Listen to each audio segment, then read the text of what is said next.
Okay, not gonna do it. Not gonna do it. I had a bar on there, or a wheel on there before that let me do it.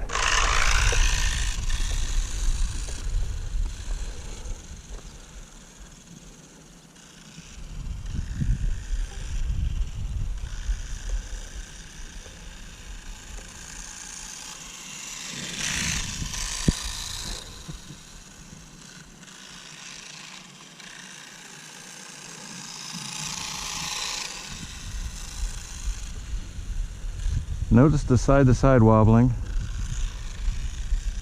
It's lost its stability over the years. I don't know how to bring it back. That's not bad. Oh no.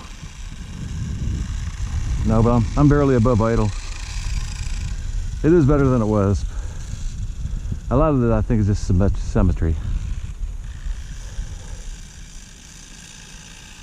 Yeah, see, there it goes. Yeah.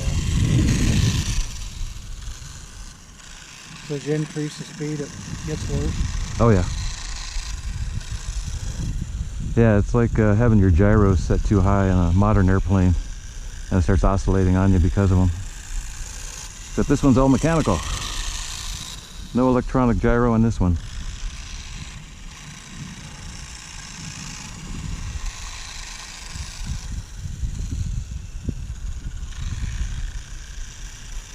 But not bad for 43 years old.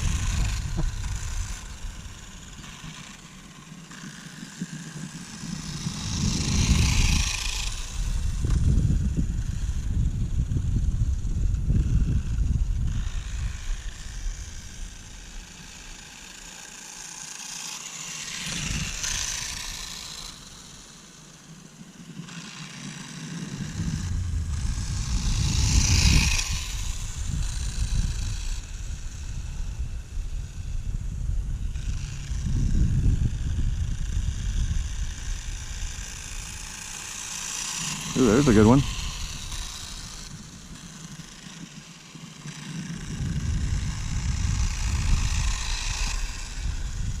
So what controls the turning? I'm actually leaning the front wheel side to side. I'm not steering it. I'm leaning it side to side, and then it's able to pivot on its own, so it's finding its own line.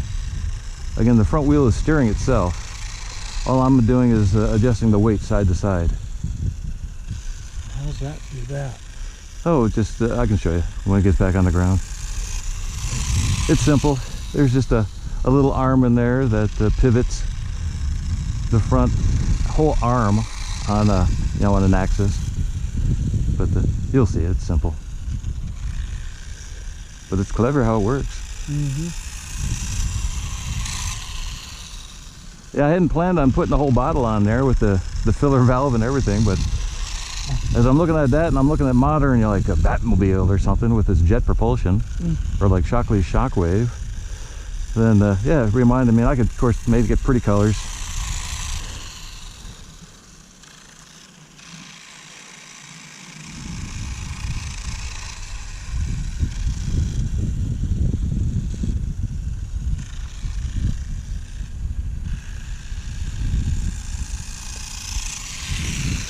But yeah, if I could run this thing at full speed and then give it full steering, it would do almost nothing because of the momentum of the thing and how insensitive the steering really is. Oh, here's my timer.